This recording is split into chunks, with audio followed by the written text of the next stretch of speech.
यशोमती मैया के नंद लाला। बोलो श्री नारायण भगवान की जय।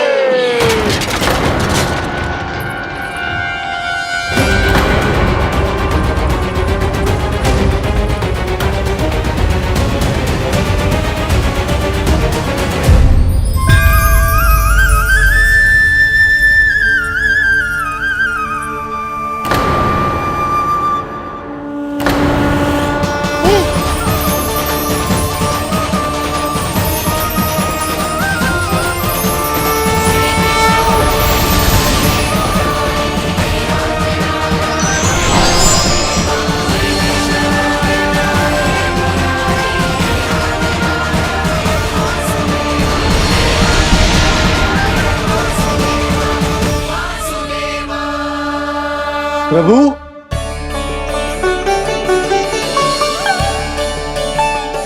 प्रभु, मैंने आपके अवतार को हानि पहुंचाने का प्रयास किया, फिर भी आपने मुझे दर्शन दिया। देने ही पड़े। तुम्हें मेरे चरणों का स्पर्श जो मिल गया,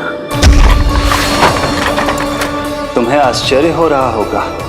एक साधारण से स्पर्श से तुम्हें वो मिला जो बड़े से बड़े ऋषियों को भी कठिन से कठिन तपस्या के बाद भी नहीं मिलता। इसका उत्तर तुम्हारे अतीत में छुपा है। दैत्य हिरण्याक्ष के पुत्र के रूप में तुम्हारा जन्म हुआ था।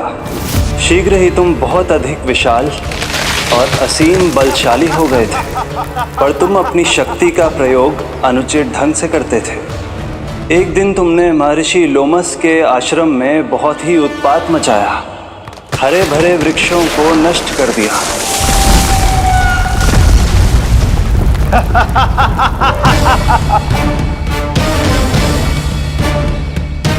देख क्या रहे हो ऋषिवर? ये विशाल वृक्ष भी मेरे इस विराट तन के आगे कुछ भी नहीं है। जिसे स्वयं अर्जित तक नहीं किया, उस तन पर इतना अभिमान। तो सुन ले, जिनसे तेरा तन बना है उन्हीं पंच तत्वों में इसी क्षण ये विलीन हो जाएगा। ये मेरा श्राप है तुझे, मेरा श्राप है तुझे।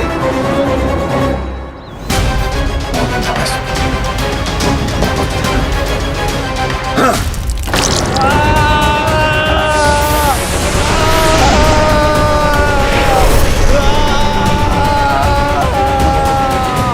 पर तभी तुम्हें अपनी भूल का आभास हुआ और ऋषि लोमस से तुमने क्षमा याचना की।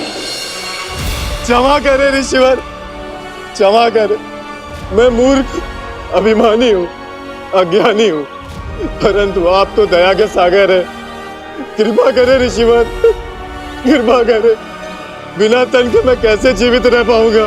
तुम जीवित भी रहोगे और अपने दैनिक कार्यों का संचालन भी कर पाओगे, किंतु सजीव प्राणियों या निर्जीव वस्तुओं की सहायता से ऐसा जीवन तो मृत्यु के समान है ऋषिवर। इससे अच्छा है आप मुझे जीवन से मुक्ति दे दो। मुक्ति भी अवश्य मिलेगी तुम्हें, पर जब तुम परम प्रभु श्री हरि नारायण के चरणों का स्पर्श करोगे, चरणों का स्पर्श करोगे। और यही नहीं शक्तासुर, कल जब तुम मुझे खोज नहीं पा रहे थे, तब भी तुमने हार नहीं मानी। 7 प्रहर तक 7 बार मेरी और मेरे गोकुल की परिक्रमा की। इस क्रम में तुमने अनजाने में ही अपना पश्चाताप पूरा किया और पुण्य अर्जित कर लिया। इसलिए मैं तुम्हें मोक्ष प्रदान करता हूं। इसलिए मैं तुम्हें मोक्ष प्रदान करता हूं।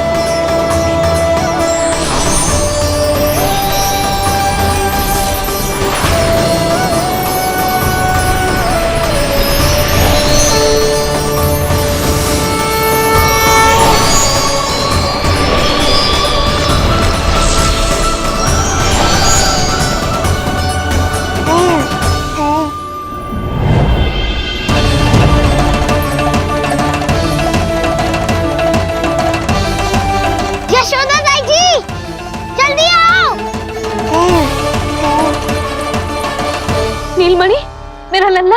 लल्ला, तुझे कुछ हुआ तो ना है ना? तुम ठीक तो है ना? मेरा नीलमणि, मेरा प्यारा बच्चा।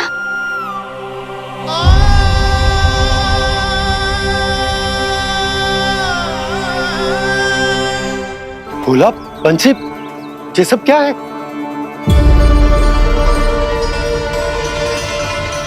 उज्जवल, ये किसने करो है? और देख, कहानी मत सुनाइयो। उज्जवल पुत्र, कैसे हुआ ये सब? किसने किया? और किसने? महाबली नीलमणि ने बड़ी ताई जी।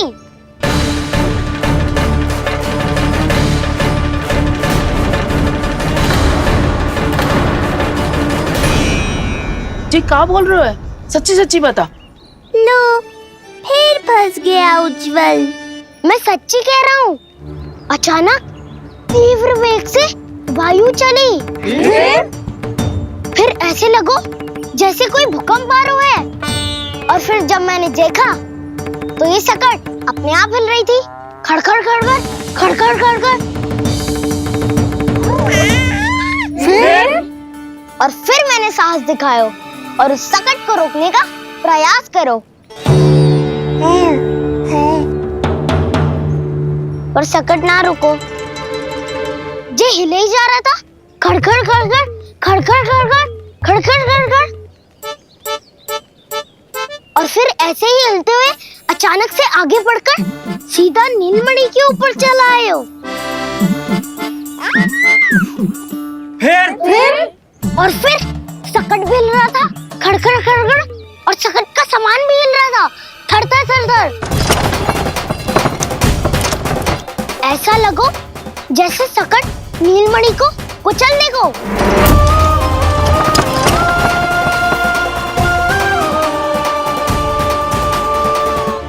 पर तभी जे जाग गए हो। इसने खींचकर अपने पांव का प्रहार करो और चीख गया सकट आकाश पे।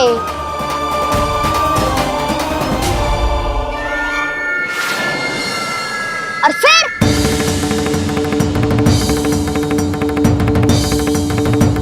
धड़ाम।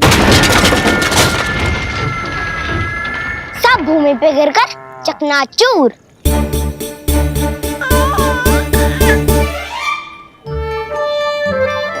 मैं सच्ची कह रहा हूँ ताई जी।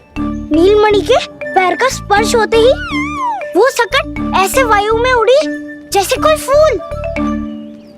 अच्छा, और जो तेरे हाथ में ये माखन है, ये भी अपने आप उड़ के आ गया होगा ना? हाँ, मैं सच्ची कह रहा हूँ।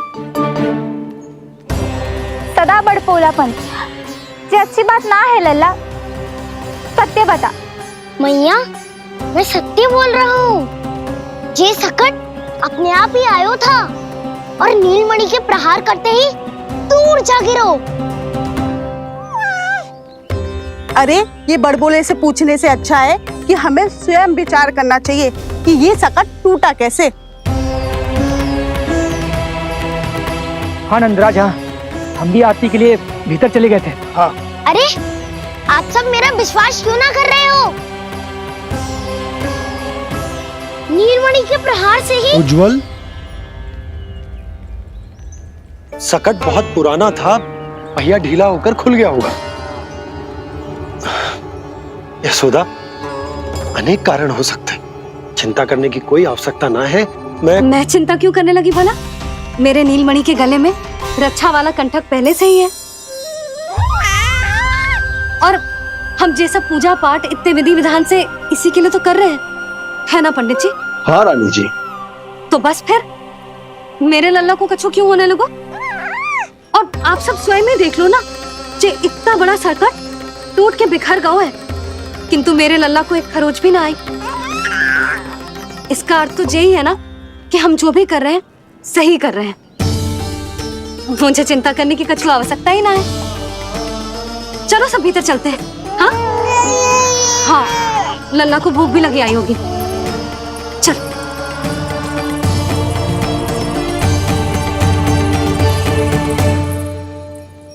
नंदराज जी, अब हमें भी आज्ञा दीजिए। प्रणाम पंडित जी। ध्यान कहाँ था तुम दोनों का? और अधिक सावधान रहने की आवश्यकता थी ना? क्षमा कीजिए नंदराज।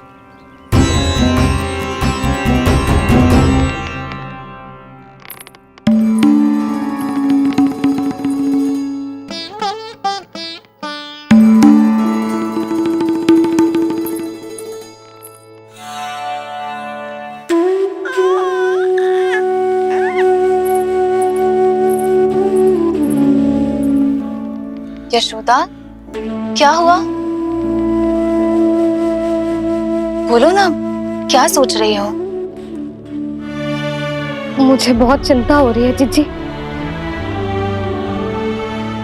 मेरे लल्ला के साथ कुछ ना कुछ दुर्घटना होती रहती है। अरे, अभी बाहर ही तुम सबको समझा रही थी, अब भीतर आते ही क्या हो गया तुम्हें? बाहर समझाने वाली मैं ना थी जीजी, वो तो गोकुल की रानी जसोदा थी। किंतु भीतर से मैं अपने नीलमणि की मैया हूँ, बस। और एक मैया को कितनी चिंता होती है, इसे आपसे अधिक कौन जान सकता है। बहुत बड़ा धक्का लगा है मैया को इस घटना से। अब तो ये मेरी रक्षा के लिए और भी अधिक चिंतित हो जाएंगी। यंत्र का कंठक, पूजा पाठ, इतने सारे प्रहरी, सुरक्षा के प्रबंध, यदि इतने सबके बाद भी मैं अपने लल्ला की रक्षा न कर पाई तो मुझसे अधिक अभागी कौन हो सकती है। मैं तुम्हारे मन की दशा समझती हूँ यशोदा। इसी चिंता के कारण ही तो मैंने आज तक अपने पुत्र को छुपा कर रखा है। मैं जानती हूँ जीजी, मैं समझती हूँ। मैंने तो नीलमणि के लिए इतने सारे संस्कार भी करो है, पूजा पाठ की है, किंतु मैंने तो आज तक अपने पुत्र का एक भी संस्कार नहीं किया है। आंसू पोंछ लीजिए बड़ी माँ, शीघ्र ही सब कुछ ठीक हो जाएगा। जब मैंने उसे जन्म दिया, उसके बाद से आज तक न उसे घर के बाहर लाई हूँ, न कोई संस्कार किया है। मैं तो उसका नामकरण भी नहीं करवा पाई हूँ यशोदा। उसके जन्म के समय स्वामी ने ये संदेश भिजवाया था कि उस कंस को हमारे पुत्र के बारे में तनिक भी भनक नहीं पड़नी चाहिए। तब से आज तक भय के छाव में जीती आई हूँ कि वो कंस कहीं हमारे पुत्र को भी ना मार दे, जैसे देवकी के सारे संतानों को मार दिया है। ये आशंका कभी सत्य नहीं होगी बड़ी माँ, मैं हूँ ना। माँ अपनी संतान के मन की बात बिना कहे ही समझ जाती है। आप भी समझ जाओ ना मैया।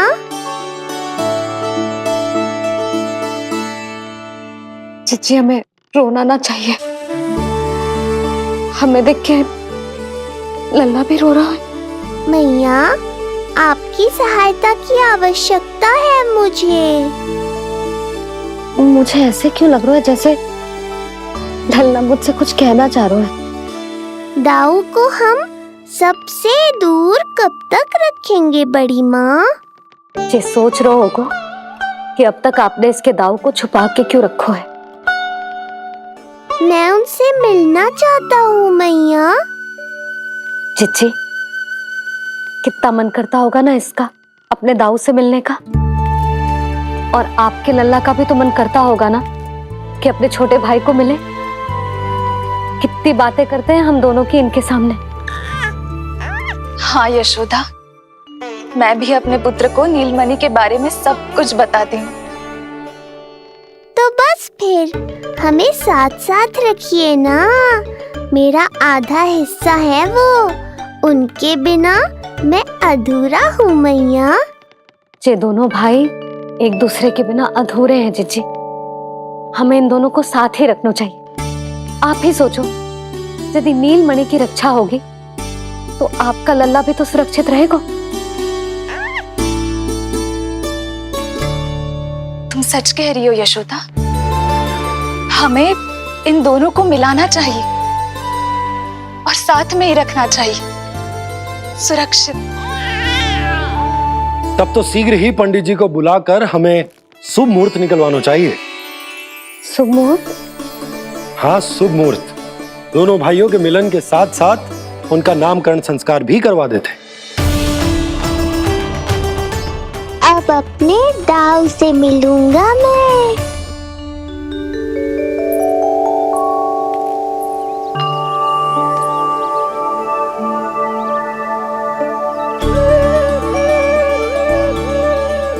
ऋषिवर के दिव्य आभा के कारण ये वातावरण कितना शुद्ध, कितना पवित्र लग रहा है ना। हाँ देवकी, इनका तेज ही ऐसा है कि इनके निकट केवल पवित्रता ही वास कर पाती है। किसी भी प्रकार की दुष्टता इनके पास जाने से पहले ही नष्ट हो जाती है।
इनका तेज ही ऐसा है कि इनके निकट केवल पवित्रता ही वास कर पाती है।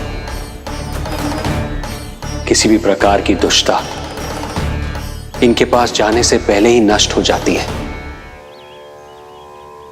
यदि महर्षि की इच्छा के बिना मैंने भीतर प्रवेश किया तो कहीं ये मुझे श्राप ना दे दे। नहीं नहीं, इससे तो अच्छा है कि मैं यहीं आश्रम के बाहर रुकूं और यहीं से इन दोनों पर दृष्टि रखूं।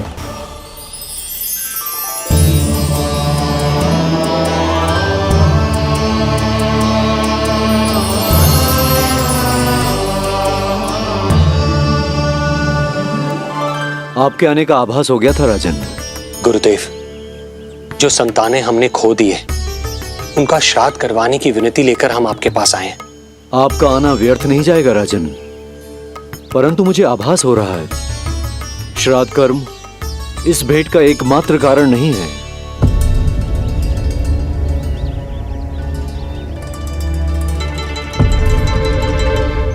आपको उसकी या कंस की चिंता करने की कोई आवश्यकता नहीं है। निश्चिंत होकर बताइए कि आपकी इच्छा क्या है।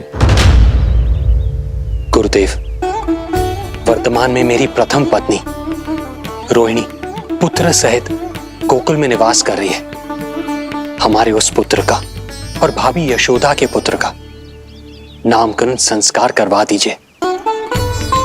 बस यही हमारा सौभाग्य होगा। मुझे कुछ सुनाई क्यों नहीं दे रहा है? देवी रोहिणी से उत्पन्न आपका पुत्र यादव कुल का राजकुमार है और यादवों का गुरु होने के नाते उसका संस्कार कराना हमारा कर्तव्य है। परंतु यशोदा पुत्र का नामकरण वो आप मुझसे क्यों करवाना चाहते हैं?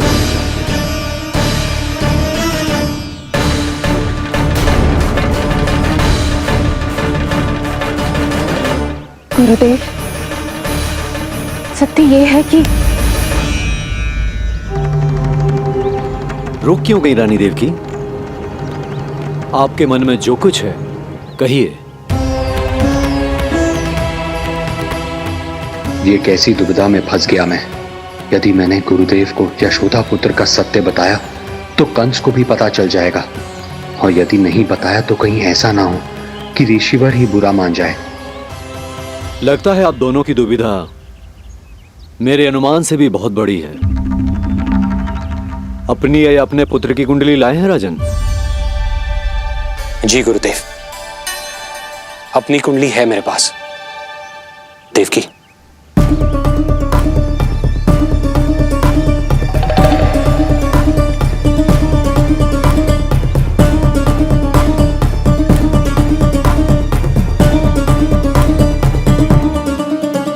जो रहस्य आप नहीं बता पा रहे हैं राजन, वो ये कुंडली बताएगी।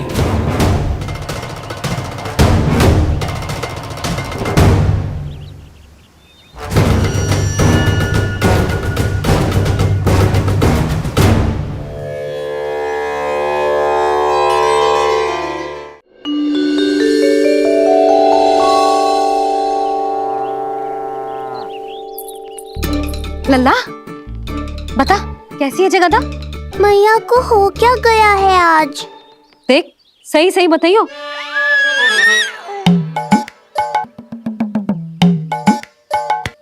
अच्छी है ना? पसंद आएगी ना उसे? हाँ? या फिर जे मोर पंख वाला मुकुट दे दूं? पहली बार मिल रहा है तू, उपहार तो देना चाहिए ना? पर बड़े तो वो है ना मैया, उपहार तो वो देंगे मुझे।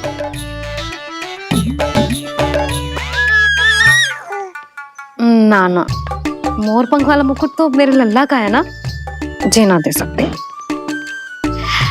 तेरे जैसा कोई कंठक या चांदी वाला कड़ा दे दूं? हाँ? इस मिलन के लिए मुझसे अधिक उतावली तो मैया है।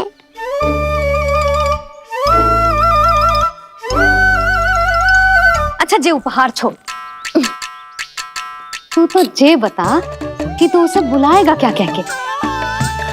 अन्य सभी के जैसे बड़े भैया या गांव वालों के जैसे दद्दा बुलाएगो, या फिर बड़े नगरों में जैसे बुलाते हैं ज्येष्ठ ज्येष्ठ भ्राता बुलाएगो,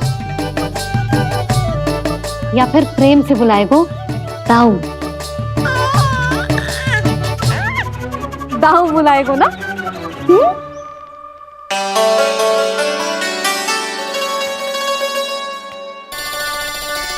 सुनो आपने, हमारे लल्ला ने निर्णय ले लियो, ये अपने भैया को दाऊ कहकर बुलाएगो।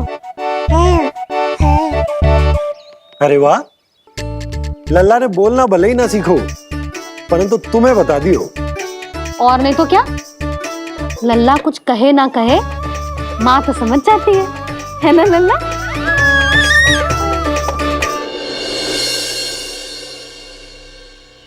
और इसने दाऊ वाली बात पे हाँ भी की है। हाँ हाँ तो सदानंद जी ने भी कर दी है। लो मैं तो भूल ही गई, क्या कही पंडित जी ने? बता तो ना यशोदा, बाहर से आया हूँ, हाथ पैर तो धो लूं। हाँ ले लो। अब बताओ कब का मुहूर्त निकालो है? तनिक हाथ मुंह पूछ लूं। अब बताओ क्या कही उन्होंने? यशोदा थक गए हूँ, तनिक सांस तो लेने दो। बाहर से आया हूँ, जलना पूछोगी?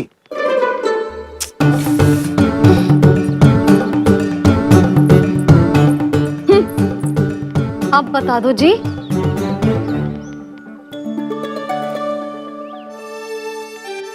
बाबा अब बता भी दो, नहीं तो खेल खेल में खेल हो जाएगा। हाँ बताओ।